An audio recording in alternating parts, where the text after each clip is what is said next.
Dystopia race to the lead now from Anabar's Legacy, Samaka Ray, and She Can Skate coming home. It's Dystopia giving plenty though, and Dystopia by a length and a half holding on, and she's got home. Charlewin storms home.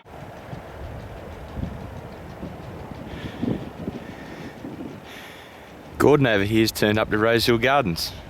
Unfortunately, Emirates Stakes Day is at Flemington.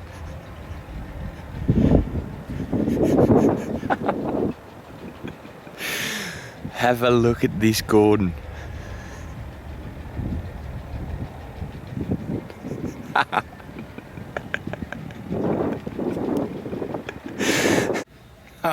We are back. This is going to be the biggest episode since Dead Set they put man on the moon. Welcome back, son. You've come home to Rosehill to your ticker tape parade. Good to see all the punters that turned up to celebrate. Yeah, yep. We had to come back to reality sooner or later, Liam, with you high-fiving everyone in the Crown marquee, and yeah, all the who's who were there, including yourself. I was there indeed. Made obviously a monumental Saturday for the team last weekend. 2 Group 1s, Group 1 double on Derby Day. That's pretty big. Yeah, it was. It was a great occasion, and to get the Quinella with Catkins and Red Tracer was something special.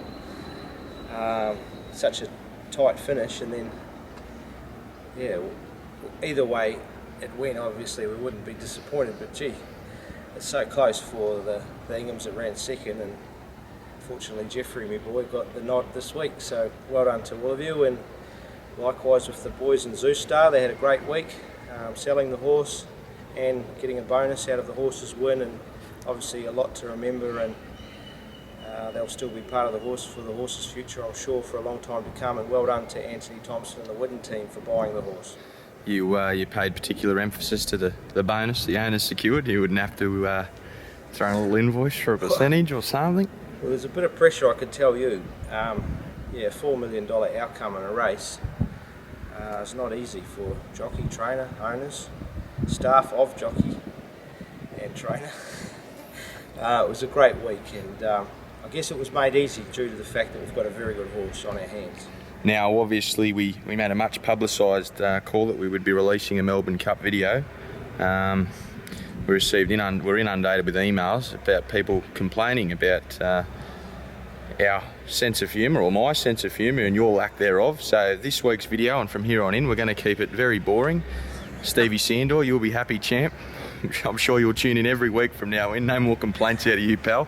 No, we've got to get feedback, Liam. That's how we're going to get it right. We've got to get better every year, and not just on the racetrack, but also broadcasting. Righto, another big Saturday. It caps off a remarkable week. Tuesday, we'll go into Tuesday. Aronosa runs second. She's clean third, and the 2 cup runners just failed to stay. Yeah, that was it. We were obviously happy with their preparations going into the race, and Hawkspur had a beautiful run from an awkward barrier. Foreteller went back to near last, so neither of them were used up early, I guess you could say. They simply failed to get beyond that 2,400 metre mark. So we know where they're at. They'll win a lot more races, Liam, and some of them will be Group 1 races, which is what we all strive for. And a good win by the progressive filly, Calming Influence at Ranwick. Hard fought win and a good ride by the boy, Johnny Kissick. Very good ride. He's putting in some hard work of late and deserves to get a few winners. And obviously a 3 kilo claim. But he's a really good apprentice. And sure, apprentices make a few mistakes here and there. None of them monumental. If they were, he wouldn't be riding for us. But he's just continuing to improve, and there's no harsher critic than himself. So yeah, quite often he'll get off the horse and tell me what he did wrong before I even had a chance to open my mouth. So take my hat off to young John, and he will make it. You heard it here first, punters. He will make it. Righto, Flemington on Saturday. We'll go there for the first 2 runners in the Group 1 Emirates Mile, Boban and Sacred Falls. Both very good horses, as everyone knows. Boban just taken all before him this preparation. It's coming from a restricted race win here at Rosehill, all the way through to the top weight in a Group 1, or the second to top weight in a Group 1 race, being the Emirates Stakes. So very hard for him to do, but the horse is well, and I'm sure he'll perform as he has the rest of the preparation. Kalini goes to the Queen Just Elizabeth. going back to Sacred Falls, he's going well. Oh yeah, Obviously we forgot. Very unlucky last start not to have won. Hopefully there's a little bit of cut in the track. Moonee Valley was more a dead 4 than a good 3, and he's not a wet tracker, that's for sure, but he does appreciate a little bit of cut in the ground. You're right for me to go now? Yeah. Kalini, Queen Elizabeth, what happened the other day? Well, I don't know. Well, I wish He got you a bit knew. aggressive, and I just think pulled the whole way, and I'm hoping he got his tongue over the bit, because that's the only thing I could think of as an excuse. So we've put a tongue tie on him for tomorrow's race, and we'll ride him a little bit more conservatively. We won't put him under any pressure to take up a position, and see if that does the trick. Disciple, he was good first up on a leaders bias track here at Rosehill. Heads down to Melbourne for a 1400 metre handicap, barrier 11, Craig knew it. Yeah, he's working very well too, Liam. So .com.au/punters, get on. he's the perfect horse for the race. He's in on the limit weight, and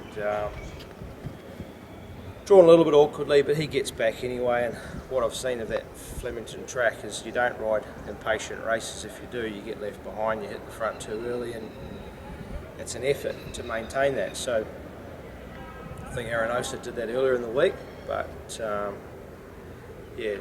fortunately her connections were still grateful of her running where she did, and she'll live to fight another day. Back north to Ranwick, another good team of runners in. We'll kick off the first index linked. He was good last week. He's on the back up, back to a mile. Yeah, just coming back from the 1800, so shouldn't be too much problem. He's a fit horse, and we didn't need to do much with him this week, and he looks great. Just going through all the horses this morning. In fact, they all look good, and I guess that's why they're racing so well. But when you do have a fit, healthy horse, it does help on the 7-day backup, and he's going to be very hard to beat from a good draw. The 2-year-old, Our Little Miracle, over 1,000 metres. Obviously, interesting bit of history to her name. Yeah. Do you know? No, not yet. She was actually resuscitated as after birth. Well, Had to give her a shot of adrenaline. That's special. That is special. And That's where the name come from. Well, there you go, Liam. Well, let's hope that she can continue on her miracle path and win a race or two. I think she's still a little bit soft for tomorrow's race, but I just want to get a feeling as to where she's at, and give her a little break and come back after Christmas as a serious 2-year-old. 4 runners in the 2,000 metre event. Big time, Marden, Mullican, Republic Lad. Look, obviously Mullican was an impressive winner last start, but there's a couple here that are starting to get fit and could be capable of improving. Showed a good turn of foot when he won last start, Liam. Yeah, we've Come heard home all about about 33 seconds. Admittedly, it might have been a touch leaderish, the track, although the sectionals time would suggest the leader should win. So he did quicken up nicely. He's got Johnny Kissick on tomorrow, claims 3 kilos. He'll be very hard to beat. Martin, he's been thereabouts. Wasn't suited in the same race last start. They just went a bit too slow for him, so he'll get rolling, and hopefully the pace is a bit more truer for him. Big time. He's worked very well and trialled since his last run, and he'll make sure they're kept honest, and he's a go-forward type himself. And Mullican, who was the other one? Republic Lad, sorry. He was scratched from Hawkesbury Thursday, working his way back into fitness after a long layoff. He's certainly won these types of events before, so anywhere near his best, he'll be in the finish. The 3-year-old, Zamavaccio, another horse on the backup, was given a Glenn Schofield special last week to find traffic all the way up the straight and finish third. Good on you, Glenn. Pain in the... No, he made up for it on Marmello yesterday, Liam, but no, he had no luck.